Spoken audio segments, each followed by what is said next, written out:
Hola, pues aquí me tienes, después de un par de semanas de no grabar ningún episodio, aunque no propiamente han sido semanas de descanso. Honestamente me he sentido bastante agotada. He estado intentando enfocarme en otras cosas, intentando hacer algunos cambios en mi vida.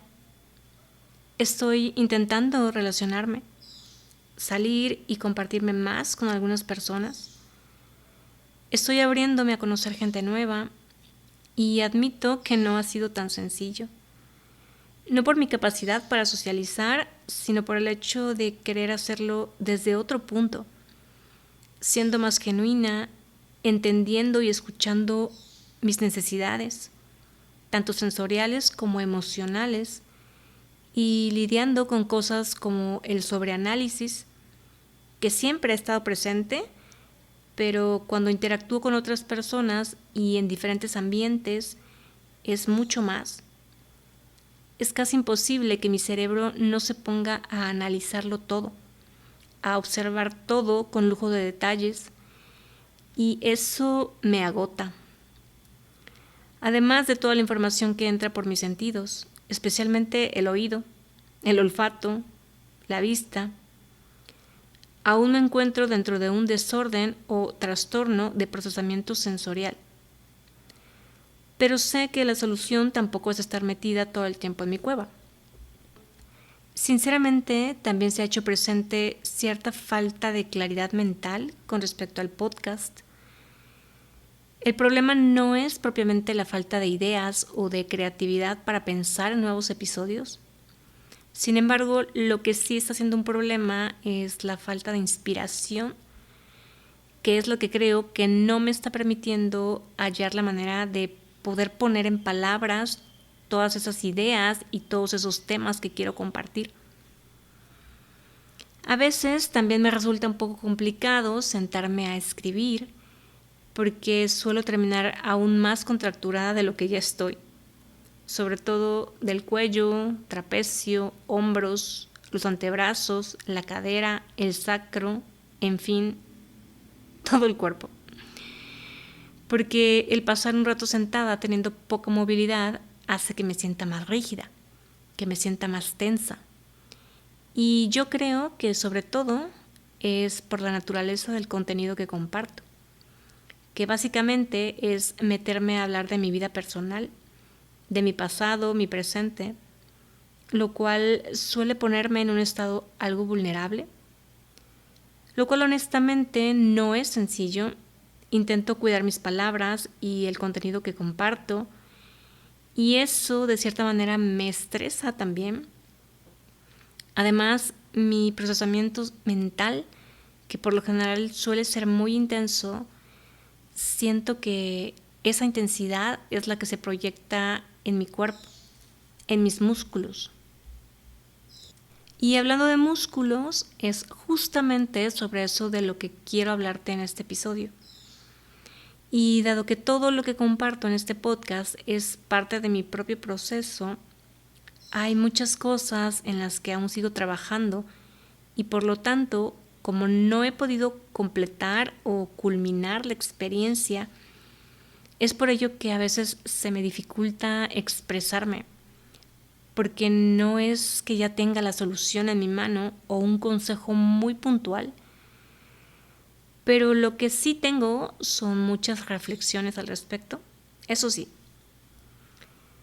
el tema de hoy es parte del proceso que vengo viviendo desde hace 3 años aproximadamente. Un tema de salud que me ha llevado a tocar fondo, a tener que cambiar mis rutinas, mis actividades, que ha aumentado mi preocupación, mi nivel de estrés, que me ha afectado no solo a nivel físico, sino a nivel mental y emocional, llevándome a caer en depresión, ansiedad, etcétera. Ha sido un tema muy desesperante, el cual no le deseo a nadie. Después de haber sido una chica fit, de haber experimentado una larga etapa de mi vida haciendo muchas actividades, teniendo cierto resultado físico, haber ayudado a otras personas a lograrlo también, El haber tenido que dejar en gran medida ese estilo de vida originó en mí mucha frustración, mucha impotencia y mucha rabia. Y creo que estas emociones sin duda han sido grandes maestras para mí. Esta etapa en la que he tenido que bajar el ritmo tanto a nivel físico como a nivel mental me ha venido a enseñar muchísimas cosas, las cuales creo que ya era hora de que así fuera, porque generalmente vivimos metidos en el flow de la vida, pero de manera inconsciente, y eso hace que pasemos por alto muchas cosas que necesitan ser vistas y que normalmente nos resistimos a ver. Pero cuando toca, como dicen por ahí, aunque te quites.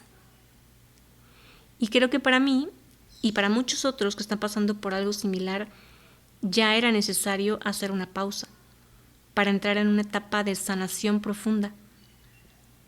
Y cuando la mente se resiste y no quiere parar, es el cuerpo el encargado de hacerlo, de traer el mensaje. Y cuando no lo escuchas o te sigues resistiendo, el mensaje a veces tiene que llegar con bastante fuerza. Hoy quiero hablarte acerca de una enfermedad considerada autoinmune, enfermedad crónica, que se está haciendo muy popular en nuestra sociedad y que, al igual que ocurre con el autismo, muchos pudieran pensar que se trata de una epidemia o de una moda. Sin embargo, cuando conoces las causas y todo lo que hay detrás, tu perspectiva acerca de ello comienza a cambiar.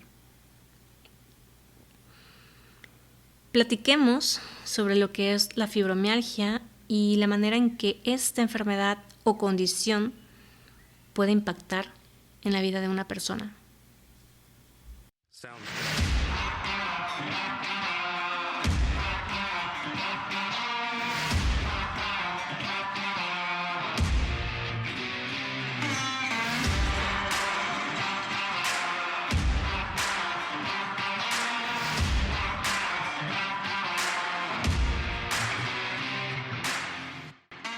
Libérate, un podcast creado desde el amor y la conciencia, con la firme intención de ayudarte a abrir tu mente y tu corazón, de impulsarte a cuestionarlo absolutamente todo. ¿Por qué piensas lo que piensas? ¿Por qué sientes lo que sientes? ¿Por qué dices lo que dices? ¿Y por qué actúas en base a todo ello, creyendo que tu verdad es la única verdad que existe? Soy Rubí Elena y en este espacio te compartiré qué es el autismo en primera persona, cómo piensa, cómo siente y cómo percibe el mundo una mente neurodivergente. Te compartiré parte de mi historia personal, cómo fue que a mis 38 años, tras una intensa búsqueda interior, me enteré que soy autista grado 1, o lo que antes se conocía como síndrome de Asperger. ¿Cómo ha sido mi proceso de autoconocimiento? ¿Cómo he cambiado la percepción que tenía de mí misma, aprendiendo a ver mi hipersensibilidad como un don? ¿Cuáles han sido las diferentes herramientas que me han ayudado a reconocer y aceptar lo que soy, a perdonar y sanar tantos errores a lo largo de mi vida, a entender que no podemos cambiar al mundo, pero sí podemos cambiar la manera en que lo percibimos? ¿Por qué considero que es extremadamente importante que aprendamos más acerca de la neurodiversidad y lo que es la verdadera inclusión, no solo como el simple acto de incluir, sino de aprender a convivir con nuestras diferencias? Libérate del miedo al que dirán, a ser rechazado o abandonado, del miedo a no ser suficiente. Aprende a reconocer tus emociones, a sentirlas y a transformarlas. Libérate de tus creencias, de tus patrones limitantes, del miedo a brillar y todo aquello que te impide ver lo que realmente eres. Y lo más importante, confía. Déjate guiar por tu intuición, por tu corazón. Escucha el llamado de tu alma. Permítete ser lo que viniste a ser en esta vida.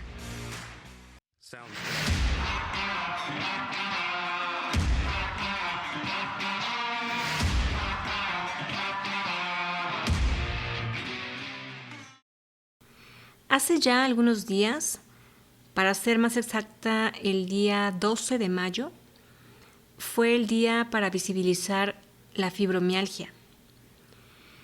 Sé que probablemente muchas personas nunca hayan escuchado hablar acerca de esta enfermedad. Yo misma, hasta hace algunos años, no la conocía.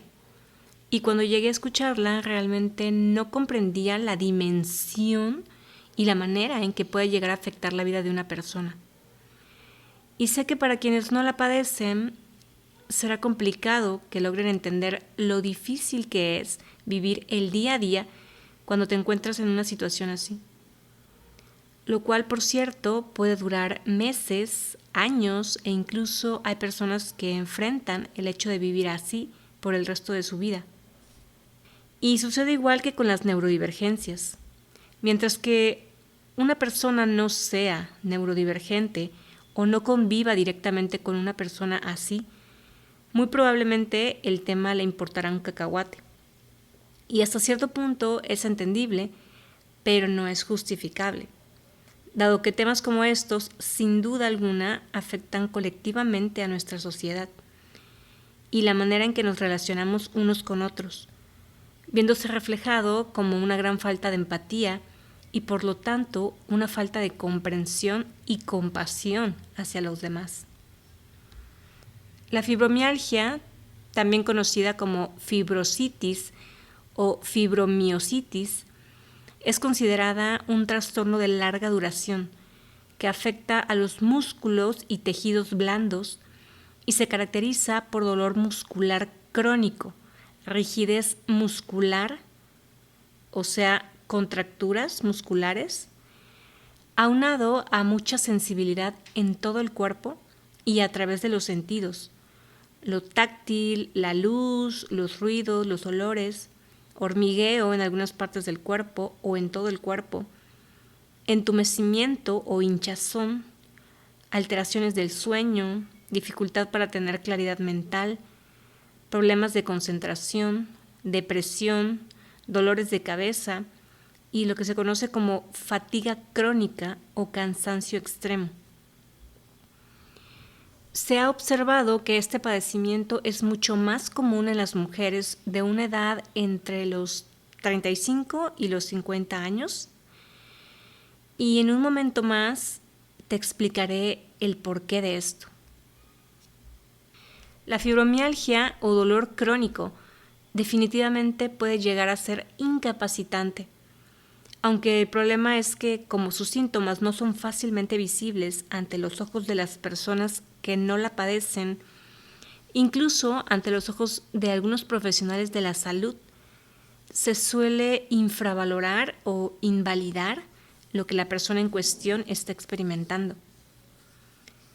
Personalmente me ocurrió en una ocasión que una persona con la que estuve acudiendo a cierto tipo de terapia, al momento de yo expresarle cuáles eran mis síntomas en el cuerpo, dicha persona se atrevió a decirme que quizá lo que pasaba era que yo era hipocondríaca. Por supuesto, me encabroné, me frustré y obviamente dejé de acudir con esa persona, ya que básicamente invalidó mi experiencia de vida sin siquiera saber mi historial y la situación por la que yo estaba pasando. Y creo que ese es el primer error que suelen cometer muchas personas, que a mi parecer se traduce en una falta de empatía total con respecto a lo que otra persona pueda estar experimentando. Me gustaría explicar la diferencia entre la fibromialgia y el hecho de ser una persona hipocondríaca. Ser hipocondríaco implica tener un trastorno psicológico, el cual se caracteriza por una preocupación excesiva en la salud de uno mismo, como por ejemplo preocuparse por contraer una enfermedad, una infección o cualquier tipo de afección médica grave. Preocuparse excesivamente cuando se tiene algún dolorcito o sensación en el cuerpo, imaginándose el peor escenario. Y aunque la persona se realice algunos estudios clínicos que demuestren que no existe ningún tipo de enfermedad o padecimiento, aún así la persona siga preocupada y siga dándole vueltas y vueltas al asunto en su cabeza, creyendo que los estudios pueden llegar a estar equivocados y que realmente sí pudiera estar enferma. También pasársela checando su salud constantemente para prevenir alguna enfermedad, como esas personas que con mucha frecuencia se la pasan haciéndose estudios para descartar alguna disfunción o algo maligno en su cuerpo. También evitar tener contacto con algunas personas o asistir a algunos lugares por miedo a contraer alguna infección. Hablar constantemente de su enfermedad y acudir a citas médicas con frecuencia para que algún profesional de la salud les confirme que todo está bien y entonces puedan tranquilizarse. Eso es ser una persona hipocondríaca. El tener miedo a enfermarse todo el tiempo, o sea, tener esa idea metida en la cabeza. Ahora bien, otra posibilidad que existe un poco parecida a la hipocondría, aunque no del todo, es cuando una persona presenta alguna sintomatología física que sí se puede confirmar, es decir, que sí hay una afectación real en el cuerpo. Sin embargo, no propiamente desencadena una enfermedad.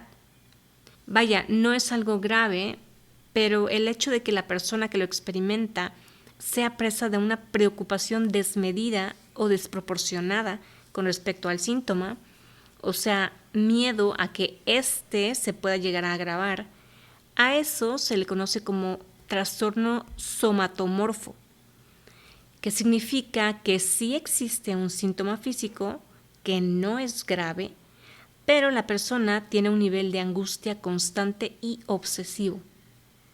No es exactamente lo mismo ser hipocondriaco que tener un trastorno somatomorfo. El primero, el ser hipocondriaco, solo está en la mente. Y el segundo, somatomorfo, sí presenta síntomas en el cuerpo, pero la mente lo puede llegar a fatalizar, digamos. Y bueno, una vez aclarado esto, ahora quiero hablar de todos aquellos síntomas o enfermedades que se presentan en nuestro cuerpo a los que se les suele llamar psicosomáticos. Y si vienes escuchando mi podcast desde hace un tiempo, ya sabrás que yo soy fiel creyente de la idea de que todo síntoma o enfermedad que aparece en nuestro cuerpo tiene una profunda y directa relación con lo que pensamos, con nuestras creencias y con nuestras emociones. A eso se refiere lo psicosomático. Dicho concepto va muy de la mano con lo que se conoce como descodificación biológica o también como bioneuroemoción y mucho más profundamente con la corriente que habla acerca de la bioexistencia consciente, que básicamente se refieren a que todos los síntomas o enfermedades fisiológicas que afectan la salud de un individuo, ya sea un tumor, un cáncer, una fractura, alguna enfermedad de la piel, un problema en los ojos, los huesos, en el sistema digestivo, la disfunción de algún órgano, problemas en los músculos, tendones, ligamentos, etcétera, etcétera. Es decir, enfermedades o síntomas que son visibles y medibles con estudios clínicos, con análisis de sangre, rayos X, resonancias magnéticas o cualquier tipo de chequeo médico, o que incluso requieren intervención quirúrgica. Todo ello tiene un desencadenante psicológico, lo cual no quiere decir que sea una idea que solo esté en nuestra mente, que nos lo estemos imaginando o inventando. No es lo mismo que la hipocondría, sino que se refiere a que todo tiene origen primero en nuestra mente y después baja al cuerpo y por supuesto se convierte en algo real, en una enfermedad o síntoma real, tangible y medible, como ya lo dije. Por lo tanto, nuestros pensamientos, los cuales provienen de nuestras creencias, detonan ciertas emociones, las cuales impactan en nuestro cerebro y en todo nuestro sistema nervioso, provocando que el cuerpo se ponga en un estado de alerta, dándole la señal de peligro, y es ahí cuando se hace presente un síntoma, una enfermedad o incluso un accidente. Todo lo que sucede en nuestro día a día, la manera en que nos relacionamos, la manera en que percibimos cada situación y lo poco o mucho que esto nos puede llegar a afectar, está totalmente relacionado con nuestras creencias. Por ejemplo, si a un niño pequeño alguien mayor le hace creer que cuando llega la noche y está oscuro, pueden aparecer monstruos debajo de su cama, los cuales se comen a los niños que se portan mal.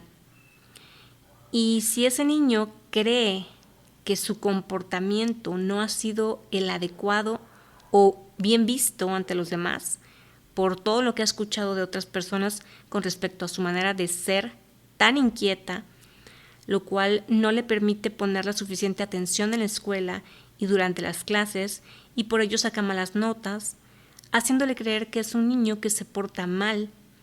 Y aunado a eso, a su corta edad, le permiten ver películas como la de Chucky, el muñeco diabólico, o la del payaso Eso, o las de Tiburón 1, 2 y 3, o la del exorcista. Entonces, ese niño tendrá la creencia de que los monstruos sí existen y que salen de la oscuridad, y que por ser un niño malo o mal portado, alguno de esos personajes va a salir de debajo de su cama en la noche para hacerle algo malo. Y es probable que ese niño se haga pipí en la cama o que tenga un trastorno del sueño y eso afecte su rendimiento cognitivo, o que por el miedo se suelte del estómago durante las tardes justo antes de que llegue la noche y todo se ponga oscuro, o que desarrolle algún tipo de insuficiencia respiratoria, llámese asma o cualquier otra condición, que surja como consecuencia de la ansiedad generada por el miedo de este niño a la oscuridad, o que por la misma ansiedad le dé por tener antojo de cosas dulces y eso le provoque obesidad o colesterol alto a temprana edad, o que dicha ansiedad le provoque bruxismo y por las noches apriete la mandíbula o rechine los dientes, o que comience a tener problemas en la piel. En fin, cualquiera de esos síntomas o enfermedades, por el simple hecho de que el niño albergue una creencia con respecto a lo que pudiera ocurrir durante la noche cuando está oscuro, y lo que le pudiera ocurrir a él por portarse mal según también sus creencias. Ese es un buen ejemplo para explicar cómo opera lo psicosomático. De acuerdo al tipo de creencias que alberguemos, será el tipo de pensamientos que lleguen a nosotros en cualquier situación o experiencia. Y de acuerdo a lo que pensamos, es que surge nuestra percepción de si se trata de algo malo o bueno, y dependiendo de ello, nacen en nosotros ciertas emociones. Y en ese caso, está en cada uno de nosotros el que nos permitamos expresar dichas emociones o no. Si las expresamos, al menos no nos quedamos con ellas, aunque eso no quiere decir que no nos traigan consecuencias. Si nos enojamos, podemos causarnos una gastritis o reflujo tremendos. Si nos entristecemos o nos deprimimos, podemos dejar de sentir apetito o afectar nuestra nutrición. Si sentimos miedo o se nos dificulta fluir en lo que sea que estamos haciendo, podemos llegar a soltarnos del estómago o a retener aire en los intestinos. Todos esos son síntomas que pueden llegar a agravarse y desencadenar alguna enfermedad más seria. Pero creo que las consecuencias más fuertes aparecen cuando no nos permitimos expresar dichas emociones. Todo esto que te cuento para mí no es simplemente teoría. Personalmente creo que esto ocurre así en base a toda mi experiencia de vida, a todo lo que he podido observar en retrospectiva y lo que he podido comprobar de acuerdo a los pensamientos y las creencias que han estado presentes en mí en cada etapa de mi vida. yo he podido darme cuenta de cuáles han sido los desencadenantes de cada enfermedad que he tenido, de cada accidente, de cada síntoma que se ha hecho presente en mí, en mi cuerpo, desde que era pequeña hasta la fecha, los cuales han sido originados por mis creencias, por el tipo de pensamientos que estaban en mi mente en cada una de esas situaciones. Muchos de ellos en su momento no los entendí, pero ahora, gracias a una exhaustiva etapa de introspección, de observación y de reflexión que me han llevado a conocerme mucho mejor, he logrado entender todo esto. Hoy en día es muy fácil y obvio para mí darme cuenta de lo que provoca mis enfermedades o mis síntomas, aunque eso no quiera decir que de igual manera sea fácil sanarlos, dado que tiene que ver absolutamente y en todo momento con mi sistema de creencias. Y esas, me atrevo a decir, que no son tan fáciles de cambiar, mis creencias. Se requiere de mucho trabajo interior, se requiere de erradicar la culpa, los juicios, de trabajar mucho en lo que es el verdadero perdón, de soltar la idea del pecado, de aprender a aceptar quién soy y a generar mayor seguridad y confianza en mí. Por eso digo que una cosa es entender el porqué y el para qué de la enfermedad, y otra es poder liberar a la mente de toda esa carga emocional, de todas esas creencias que básicamente son las que impactan al cuerpo y lo mantienen preso del dolor y el sufrimiento. A lo que Eckhart Tolle le llama el cuerpo del dolor, que es cuando nos identificamos tanto de manera individual como colectiva con el dolor acumulado en nuestra psique humana. Incluso me atrevo a decir que, así como la mente es tan poderosa, cuando nuestro sistema de creencias es tal que nos sigue generando ciertos pensamientos y que a su vez sigue detonando en nosotros ciertas emociones, muchas veces, aunque una enfermedad a nivel fisiológico ya no esté presente, puede ser tanto el impacto emocional generado en nosotros que el cerebro siga creyendo que el padecimiento o la herida siguen ahí. E incluso se pueda llegar a sentir un dolor físico muy intenso. Repito, aunque la enfermedad o la herida ya no estén ahí. ¿Y a qué voy con esto? Si habrás escuchado el episodio número 34 de este podcast, en donde te hablo extensamente acerca de lo que se considera que es el trauma, tanto el trauma simple como el trauma de desarrollo o trauma complejo, y el impacto que ello genera en la vida de una persona. Conforme se acumulan más y más traumas, el sistema nervioso recibe más y más impactos, hasta llegar al punto del colapso. En nuestra sociedad, la gran mayoría de las mujeres crecimos aprendiendo a reprimir muy específicamente la emoción de la rabia, siendo mal visto que una niña, una señorita, se enojara, gritara, discutiera, o deja tú, que se llegara a pelear con alguien más. Eso era mucho más común verlo en los hombres. Vaya, no era o no es parte del comportamiento que se espera ver en una mujer, porque enseguida se juzga como que está en un estado muy hormonal por su periodo menstrual, o que es bipolar, o muy intensa, o que está loca, etc.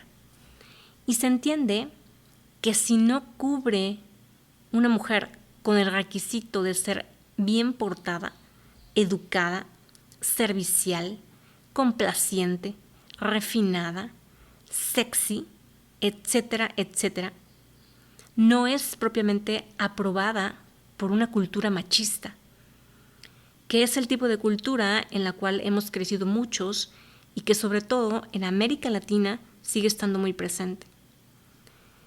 Y como mujer, el hecho de no ser aprobada por la figura masculina, considerando el sistema de creencias patriarcal, básicamente te deja fuera de lo esperado para ser una digna pareja reproductiva y por lo tanto una buena madre de familia. Y aunque se escuche fuerte, esto es real.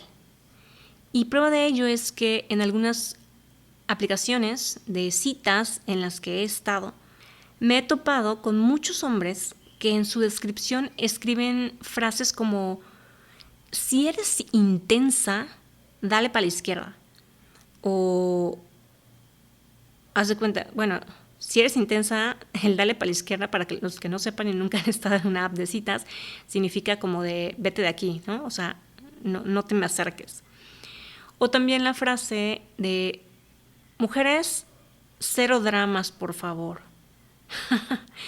Y es que, a ver, todas o casi todas las mujeres por naturaleza somos al menos mucho más intensas que los hombres, dado que somos más emocionales, nos cuestionamos más cosas, analizamos muchas más cosas a diferencia de los hombres, que en su mayoría operan tal cual Homero Simpson, sin pensar mucho que digamos. Son mucho más prácticos, sí, pero también mucho menos conscientes y mucho más evasivos ante situaciones que requieran de charlas profundas e introspectivas. Y bueno, por supuesto, sé que no hablo por todos los hombres, pero sí por la gran mayoría, quizá el 70 u 80%. Y con respecto al drama, o sea, la naturaleza humana es un drama por sí misma. Y sí, de alguna manera podría decirse que las mujeres, a diferencia de los hombres, experimentamos la vida con mayor intensidad. Y por supuesto eso nos hace más dramáticas. Y las que somos neurodivergentes, me atrevo a decir que mucho más. Así que, hombres, cuando soliciten una mujer con cero dramas, mejor piensen en la idea de estar en solitud con ustedes mismos. Lo digo en serio, no es broma. Pero bueno, me gustaría aclarar algo, porque no precisamente la naturaleza del hombre es que sea menos consciente o tenga menor apertura emocional. Por supuesto que también tiene la capacidad. Lo que ocurre es que la misma cultura machista se ha encargado de alejarlos de tener esa conexión tanto con sus pensamientos y su capacidad introspectiva, al igual que con sus emociones, haciendo que la lexitimia se haga presente. Esta incapacidad para reconocer sus propias emociones y las de los demás, dado que desde niños se les enseña a no llorar, a no estar tristes, a ser más productivos, competitivos, a autoexigirse para cumplir con un rol masculino, siendo mal visto en caso de que se permitan conectar con esa parte sutil y vulnerable que también es parte de su naturaleza, pero que por miedo al qué dirán, sobre todo por parte de los mismos hombres, se suele reprimir u ocultar. Personalmente, honro y admiro cuando un hombre se permite conectar con ambas energías, la masculina, de una manera sana, y la femenina, con mucho amor y compasión. Pero bueno, regresando al tema de las mujeres, tiene mucho que ver que debido a nuestro sistema de creencias, nuestras madres, nuestras abuelas, bisabuelas, tatarabuelas, etc., básicamente todo nuestro linaje femenino fue y ha sido educado de tal manera que nosotras mismas nos hemos encargado de perpetuar ciertas creencias y ciertos comportamientos, llevándonos a reprimir la rabia, y cuando hacemos esto surge la impotencia, después la frustración y finalmente casi siempre culmina en depresión. Y la acumulación de todo esto de manera excesiva con el paso de los años, sobre todo si somos personas muy intensas, terminamos somatizándolo en enfermedades conocidas como autoinmunes, esclerosis múltiple, lupus, hipotiroidismo de Hashimoto, cáncer, tumores, síntomas o enfermedades en el útero y ovarios, y por supuesto en fibromialgia, entre otras.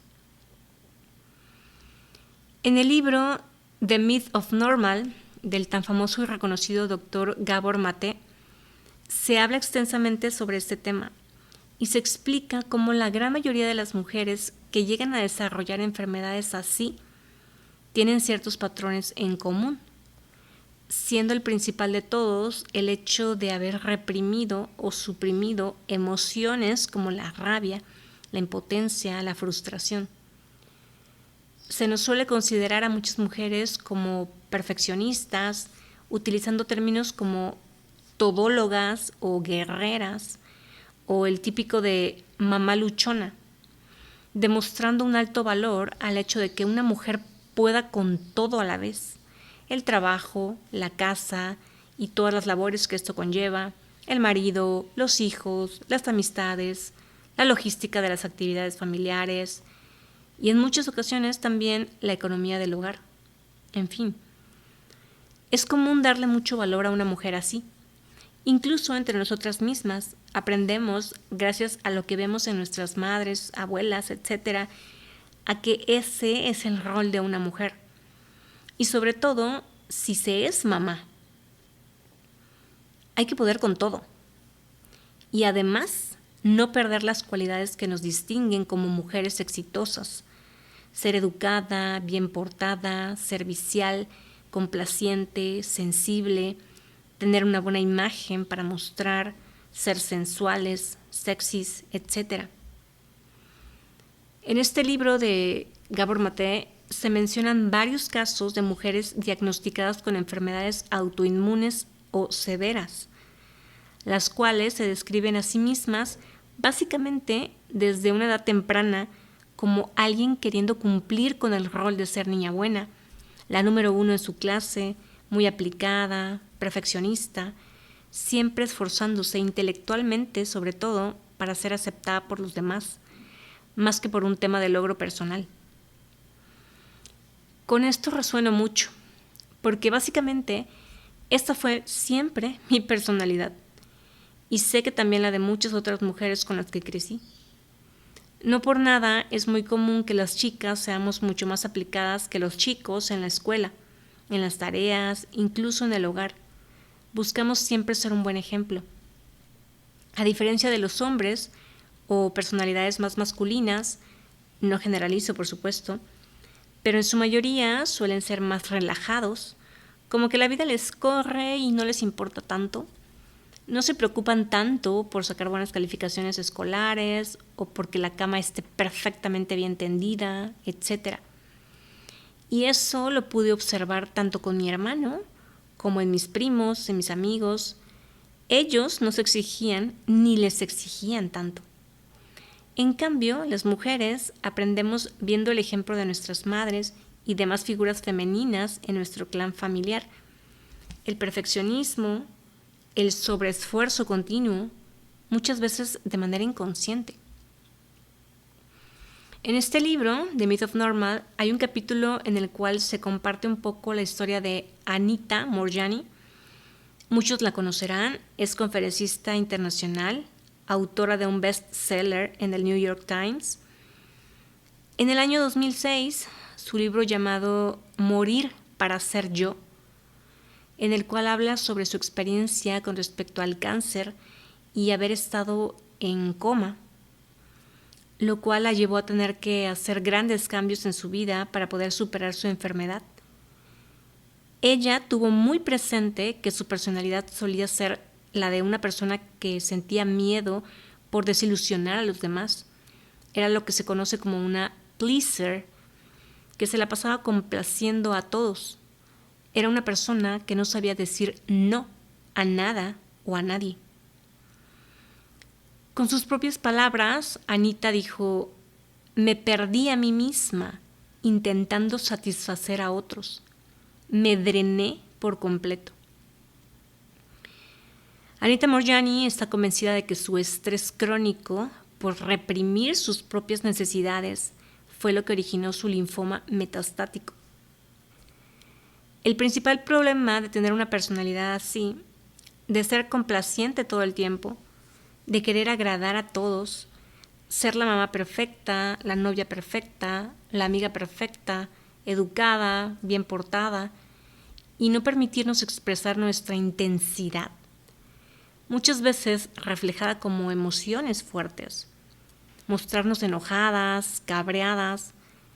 El no permitirnos hacer eso, explotar, nos lleva a muchas mujeres a autogenerarnos mucha culpa por la creencia de que si nos comportamos así, estaremos fallando en nuestro rol de ser mujer. Y es por ello que necesitamos trabajar muy fuertemente en aceptarnos a nosotras mismas y en perdonarnos. Por no permitirnos ser genuinas, por reprimirnos tanto, por no expresar nuestras necesidades. Y por habernos creído la idea absurda de lo que significa ser mujer en nuestra sociedad y en lo que se espera de nosotras. Muchas personas ya saben esto que voy a decir, pero para quienes no, hoy van a aprender algo nuevo. El hígado es uno de los órganos principales de nuestro cuerpo, el cual, si no funciona adecuadamente, o mejor dicho, si está muy saturado de toxicidad, por consecuencia va a desencadenar problemas en el funcionamiento del resto de nuestros órganos y a su vez va a alterar el funcionamiento de todos nuestros sistemas, endocrino, linfático, digestivo, circulatorio, etc. El funcionamiento de nuestras hormonas, nuestra tiroides, en fin. Y por supuesto va a provocar consecuencias mayores. En sus tiempos, Hipócrates, el cual fue considerado como uno de los más destacados exponentes en la historia de la medicina, habló acerca del temperamento colérico, el cual creía fervientemente que era el resultado de un exceso de cólera, es decir, exceso de bilis. De hecho, cuando alguien está enojado, solemos decir la frase de se puso bélico, justamente haciendo referencia a la cantidad de bilis que está generando. Y de acuerdo a la medicina tradicional china, esta nos muestra que el hígado, el cual es fuente de la bilis, está totalmente conectado con la emoción de la rabia, la amargura y el resentimiento. Así que cuando reprimimos consciente o inconscientemente emociones intensas como estas, como consecuencia nuestro sistema inmune se va a ver afectado. Y cuando nuestro sistema inmune no está siendo efectivo o no funciona adecuadamente, eso da cabida a que se presenten muchas enfermedades crónicas por el exceso de inflamación en nuestro cuerpo. Pero la cosa va mucho más allá, porque no solo se trata de reprimir la rabia y nuestras necesidades y nuestro ser auténtico, o de ser complacientes y perfeccionistas. Retomando el tema del trauma, cada persona trae cargando en su mochila cierta cantidad de experiencias adversas, difíciles, unas más que otras, desde experiencias de abuso sexual, abuso emocional, abuso físico, pudiendo haber sido eventos aislados, muy puntuales, pero también situaciones que se dieron de manera repetitiva durante la infancia, negligencia por parte de los padres o cuidadores, una inadecuada atención de las necesidades emocionales, maltrato físico, etc. Existe un estudio llamado ACE Kaiser, Adverse Childhood Experiences, un estudio acerca de las experiencias adversas vividas en la infancia, el cual fue o es una de las más grandes investigaciones realizadas entre los años 1995 y 1997, el cual sirvió para detectar las consecuencias en cuanto a la salud, el bienestar y el comportamiento en la vida adulta de muchas personas tras haber experimentado abuso o negligencia durante su infancia, y también haber experimentado problemas o cierta disfunción dentro de su entorno familiar, en donde más de 17,000 miembros de la Organización de Mantenimiento de la Salud en el sur de California recibieron exámenes físicos y completaron encuestas de manera confidencial con respecto a cómo habían sido sus experiencias en la infancia. En dicho estudio se descubrió cómo las experiencias adversas vividas en la infancia están estrechamente relacionadas con el desarrollo de factores de riesgo para la enfermedad y el bienestar a lo largo de la vida. Las experiencias adversas en la infancia se clasifican en 3 grupos: abuso, negligencia y desafíos familiares o domésticos. En resumen, se llegó a la conclusión de que el estrés infantil acumulado tiene una estrecha relación con todo tipo de enfermedades en una persona durante su adultez, sobre todo de enfermedades crónicas. Como mujeres, me atrevo a decir que a lo largo de nuestra vida, por el simple hecho de ser mujeres, de ser más sensibles, solemos ser presa fácil ante ciertas situaciones que terminan convirtiéndose en experiencias traumáticas. Y el hecho de no contar muchas veces con el apoyo necesario, con un espacio donde nos podamos sentir seguras para hablar de ello en confianza, nos lleva a reprimir nuestras emociones y por lo tanto a no poder procesarlas adecuadamente y por lo tanto a somatizarlas en enfermedades. Frustración, rabia, impotencia, miedo, culpa, ansiedad, confusión. La ciencia y la medicina convencional hasta el momento no han logrado hallar una razón lógica que explique el porqué de la fibromialgia. Lo único que dicen es que no tiene cura. Básicamente, el factor principal que determina un diagnóstico de fibromialgia es que en la persona debe existir un dolor generalizado en todo el cuerpo durante al menos 3 meses, lo cual, por supuesto, toda persona a la cual he escuchado que padece o ha padecido de fibromialgia en su vida le ha durado varios años. Incluso muchas mujeres mueren así. Dolor de hombros, brazos, mandíbula, cadera, glúteos, piernas, cuello, espalda, pecho, abdomen. Y con respecto al tratamiento, los doctores te mandan a tomar medicamentos y a aprender estrategias de cuidado personal. Medicamentos como analgésicos, antidepresivos, anticonvulsivos.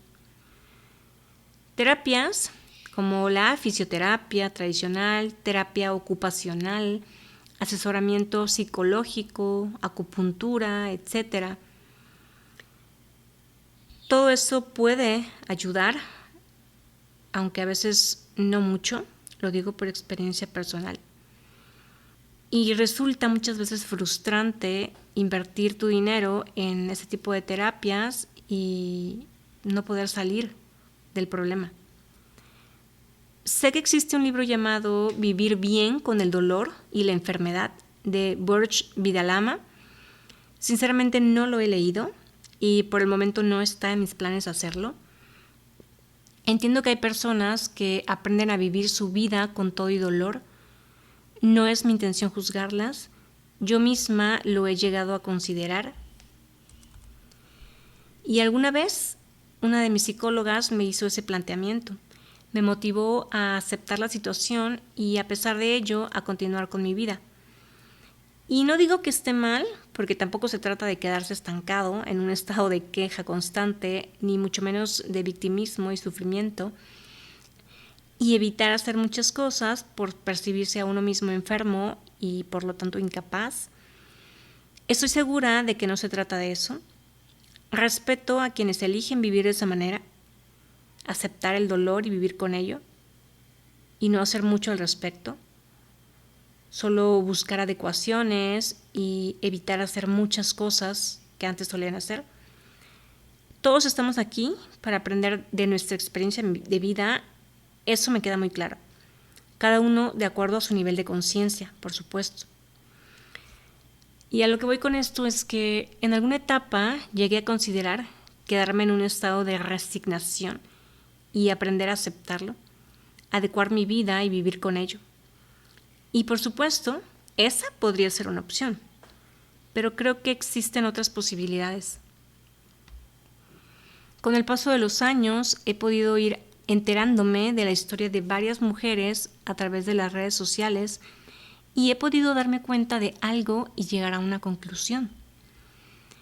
Y es por ello que quise dar contexto acerca de lo que significa el término psicosomático, al igual que la importancia que tienen los traumas en la vida de una persona, el gran impacto que generan en ella y también las consecuencias que puede haber cuando reprimimos nuestras emociones, las cuales se quedan como encapsuladas en nuestro cuerpo y de poco en poco van creando desajustes en todo nuestro organismo hasta el grado de que éste comienza a fallar y a dar cabida a distintos tipos de enfermedades y enfermedades crónicas.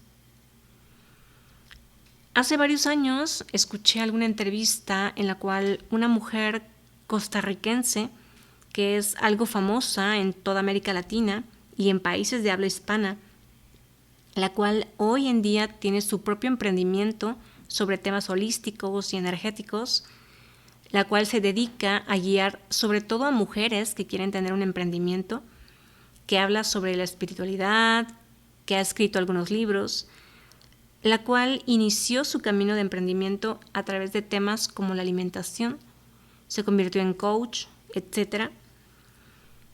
Ella platicaba en dicha entrevista que llegó a un punto de su vida en el cual tuvo una crisis existencial, la noche oscura del alma, y mencionó que tenía fibromialgia, pero hablaba de ello como una historia que ya formaba parte de su pasado. Eso llamó mi atención. Fue cuando yo apenas comenzaba mi propia noche oscura. Comenzaba a tener complicaciones en mi salud física de poco en poco. Después, con el tiempo, llegué a escuchar a otra mujer que por cierto también es reconocida como alguien un tanto famosa acá en México y en toda América Latina, la cual también es coach y se dedica a vender talleres y certificaciones con respecto a la nutrición. También ha escrito libros y recuerdo haberla escuchado mencionar que tuvo fibromialgia en algún punto de su vida.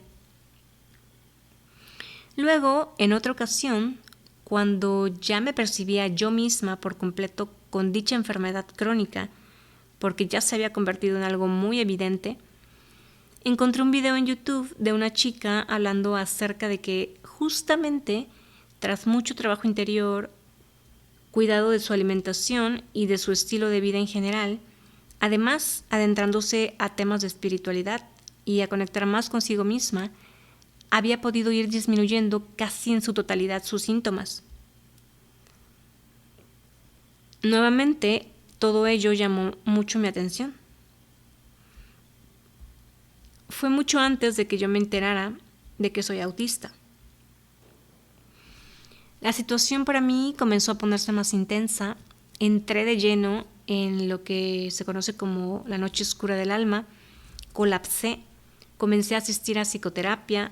Empezaron a salir muchas cositas de la caja de Pandora. Tuve que voltear a verme a un nivel muy profundo, a reconocer mis sombras, mis heridas del alma, mis traumas, toda la carga emocional que traje cargando durante años y que me dediqué a reprimir, a guardarme adentro, a callarme. Después vino la etapa de descubrimiento, de saberme autista, de reconocerme como tal, la etapa de negación y resistencia, la etapa de miedo y confusión, la etapa de confrontación conmigo misma, la incertidumbre, nuevamente el miedo, el comenzar a aceptarme y validarme, a aprobarme a mí misma a pesar de lo que ocurriera a mi alrededor. Y comenzó la etapa de arraigo y empoderamiento, de aprender a poner límites, a hacer ajustes en mi vida, en mi entorno, en mis relaciones. Etapa en la cual me encuentro justo ahora, con cierta falta de claridad, con cierto nivel de incertidumbre aún, con bastante estrés y preocupación por no saber exactamente lo que sigue, pero confiando cada vez más, dándome la oportunidad de vincularme nuevamente en distintos ambientes, con distintos entornos, con distintas personas, pero esta vez aprendiendo a alzar la voz, a no quedarme callada, dejando de ponerme por debajo de los demás, aprendiendo a escuchar mis necesidades, intentando dejar de hacer y decir cosas con tal de encajar, intentando no confundir mi necesidad de adaptarme al entorno para convivir como se requiere que lo haga, versus adaptarme para poder formar parte de. Sigo trabajando en mi espiritualidad para sentirme sostenida, arraigada. Trabajo en mi salud física y emocional, en mi salud mental, por mi propia cuenta, aprendiendo cada vez más herramientas que me permitan ir liberando más y más todo lo que se había quedado guardado o encapsulado en mi cuerpo, en mi campo energético. No me doy por vencida.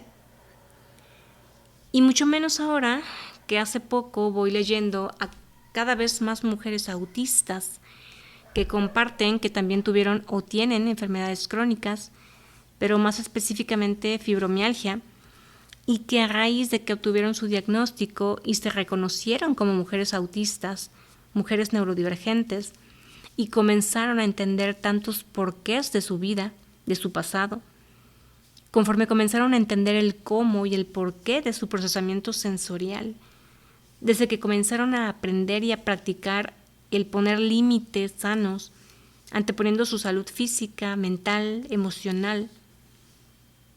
Es después de ello que han desaparecido, o al menos han ido disminuyendo en gran medida todos sus síntomas.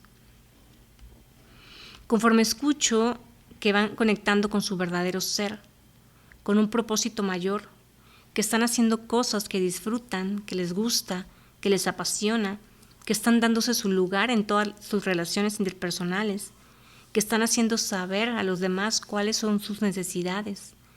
Desde que están haciendo eso, sus vidas han comenzado a cambiar.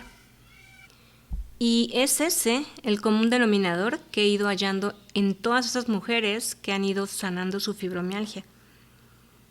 El autoperdón, la autosanación de sus emociones, de sus traumas, la conexión consigo mismas, el conectar con un propósito. Esa es la clave, el amor propio. Así que al menos sé que voy por un buen camino, intentando ser cada vez más yo, recuperar mi poder genuino, ser más auténtica. No digo que sea algo sencillo de hacer, sobre todo cuando no siempre te encuentras en entornos en donde exista un alto nivel de empatía, con gente consciente, compasiva, comprensiva. Hace poco tuve la oportunidad de platicar con una persona, una mujer, profesional en su campo, es maestra de artes marciales, muy buena por cierto, una mujer de bastante disciplina, constancia, esfuerzo continuo, muy consciente también, buena onda en general, con buenos principios. Sin embargo, durante mi charla con ella, me encargué de tocar el tema de la autocompasión, algo que resuena mucho conmigo últimamente. Pero en ese punto, ella hizo una pausa para decirme que en eso sí no estaba muy de acuerdo, que a ella le costaba trabajo ser autocompasiva, porque al igual que para muchos, eso para ella era sinónimo de debilidad, de inferioridad, algo que por su propia personalidad no se permitía aplicar en su vida. Tal comentario me conmovió, me hizo ver cómo cada persona está en la etapa en la que está y vive el tipo de experiencias que necesita vivir para su propio aprendizaje, para su propia evolución como ser humano. Y eso, por supuesto, es algo que hay que respetar, algo que estoy aprendiendo a hacer, es justamente eso, a no querer involucrarme más de lo debido en la vida de las personas, porque desafortunadamente el hecho de ser tan sensible, muchas veces el empatizar excesivamente con las emociones o circunstancias de los demás me llega a afectar. El hecho de adjudicarme preocupaciones o estrés que no me corresponden, que no es algo que quiera hacer por voluntad propia, así nomás porque sí, pero creo que mi naturaleza neurodivergente, mi capacidad para sobreanalizar las cosas, mi gran intención de siempre querer ayudar a los demás, incluso aunque ellos no me lo pidan o no quieran ser ayudados, eso a mí me puede llegar a afectar demasiado. Y no es fácil, nunca lo ha sido. El hecho de que no me importe el dolor ajeno o las preocupaciones ajenas no es algo sencillo de explicar. Simplemente es complicado. A pesar de que vengo trabajando desde hace mucho la ecuanimidad. Pero es que cuando eres una persona hipersensible emocionalmente, muchas veces aunque entiendas que no te corresponde una situación, un problema, aún así no es fácil no involucrarte o no sentirlo o no preocuparte. Pero bueno, tampoco es imposible y por eso hay que seguir trabajando en uno mismo. Y yo personalmente creo que he cometido el error de echarme encima peso que no me corresponde, lo cual también ha contribuido a que mis malestares hayan aumentado y permanecido durante mucho tiempo. Y es algo que definitivamente necesito remediar. Pero bueno, ese es mi proceso y sentía la necesidad de compartirlo, como siempre con la intención de ayudar de la manera en que aplique para cada persona. La fibromialgia es sinónimo de dolor crónico y de fatiga crónica. Un dolor y una fatiga que permanecen durante meses o años, lo cual ha sido mi caso, y el de muchas otras personas, por supuesto, lo cual a la larga nos puede o nos suele llevar a experimentar mucha frustración, preocupación, crisis emocional, pero sobre todo depresión. Y más allá de la depresión, muchas veces se hacen presentes los pensamientos suicidas. Se acentúa el aislamiento social, dado que la condición no te permite hacer muchas cosas a las que estabas acostumbrada, cosas que incluso disfrutabas, como ha sido mi caso con el tema del fitness y de la alimentación, la cual también como consecuencia se ha visto afectada, dado que cuando tu cuerpo y tu organismo no funcionan adecuadamente, aunado al impacto de todas esas emociones que se hacen presentes, por lo general el sistema digestivo es el primero que recibe dicho impacto. Y con ello tu microbiota, tu macrobiota, la asimilación y absorción de nutrientes, así como la eliminación de toxinas originadas en gran parte por tus emociones. Considerando que habemos personas que experimentamos nuestras emociones muy intensamente. En algunos países, como los Estados Unidos, se considera incapacitante a este tipo de enfermedades crónicas que se convierten en enfermedades autoinmunes. Desconozco si en América Latina esto es así para los sistemas de salud, al menos en México creo que no. Y como lo mencionaba al principio de este episodio, ocurre casi igual que con algunas condiciones del neurodesarrollo, como lo es el autismo, que al ser algo que por lo general no es visible para los demás, aunque tengas algún tipo de afectación por parte del entorno o por cualquier situación, si tú eres autista y lo mencionas en tu trabajo, por ejemplo, por la ignorancia que existe aún en la gran mayoría de las personas y sobre todo dentro de las empresas, no te van a creer y por lo tanto no te van a brindar el apoyo que necesitas. De igual manera, si yo llego con mi jefe y le digo que tengo fibromialgia y sobre todo si le llego sin un papelito que lo avale por parte de un médico y mi jefe me ve que puedo caminar, puedo hablar por teléfono, puedo utilizar las manos en la computadora, puedo enviar emails, pues tampoco me va a creer y le va a valer un cacahuate y tendré que esforzarme por hacer cosas que no digo que no las tenga que hacer, pero que son mucho más difíciles teniendo dolor y contracturas por todo el cuerpo casi todo el tiempo, aunado a un agotamiento extremo, el cual ameritaría al menos algunas pausas para descansar o para salir a caminar o para hacer estiramientos, respiraciones, etc. Cosa que humanamente sería necesario para todos, no solo para quienes tenemos algún tema de salud crónico. Por supuesto, no es pretexto para no trabajar o hacer ciertas actividades, pero creo que el punto aquí es que quiero mostrar nuevamente la necesidad de desarrollar la empatía y la compasión, la cual surge cuando una persona logra sentir autocompasión consigo mismo primero. Y creo que ese es el gran tema. Sea fibromialgia o cualquier otra enfermedad o síntoma, te invito a que hagas una pausa lo suficiente como para preguntarte a ti mismo qué es lo que está ocurriendo en tu vida. Si te sientes satisfecho, si sientes paz en tu corazón, si hay algo que te incomoda, que te preocupa, si sientes frustración, incertidumbre, o si alguna emoción intensa sigue guardada en ti y te está carcomiendo. Pero lo importante es no solo hacer esa pausa para preguntártelo. Lo más importante es aprender a escuchar la respuesta, el mensaje. Y dicho mensaje, créeme, siempre se puede sentir en el cuerpo. El cuerpo es el mejor mensajero. Hay que aprender a escucharlo, a sentirlo, a observarlo. Es lo que yo estoy aprendiendo a hacer, a escuchar, a interpretar cada uno de mis síntomas y malestares. Y recuerda, la clave de todo en esta vida es recordar quiénes somos y desde allí buscar ser seres auténticos, sernos fieles a nosotros mismos y aprender a escuchar nuestro corazón. Sé que no resulta sencillo cuando hemos crecido en una sociedad que nos enseña desde pequeños a siempre estar buscando aprobación en los demás, para no sentirnos rechazados o excluidos. Pero en esa búsqueda de aprobación, muchos de nosotros solemos perdernos a nosotros mismos.